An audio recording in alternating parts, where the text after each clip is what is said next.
Hey guys, welcome back to the channel. Whether you're here to compare apps, learn something new, or just stay updated, you're in the right place. Let's jump straight into it. Alright guys, welcome back to the channel. Today, I'm going to show you how to use Apple Pay at a store in 2025. The updated way that's fast, secure, and super convenient whether you're using an iPhone or an Apple Watch. Let's get started into it. First, make sure Apple Pay is set up on your iPhone. Just go to your wallet app, tap the plus icon, and add your credit card or debit card. Follow the prompts to verify it with your bank. Once it's approved, you're ready to go. Now, when you are at the store checkout, just look for a contactless payment symbol.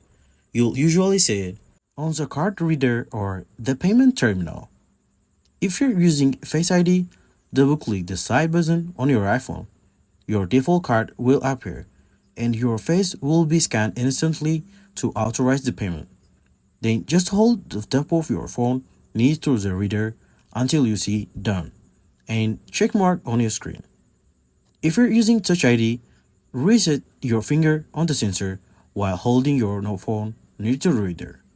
Same deal, you'll get the vibration and check mark when it's complete. For the Apple Watch, just double-click the side button and choose your card if needed, and hold the watch near the reader. It will vibrate and beep once the payment is successful. And that's it. No sweeping, no pins, just tap and go. If this guide helped you out, hit the like button, drop any questions below, and make sure you subscribe for more easy 2025 tech tutorials. Catch you in the next one.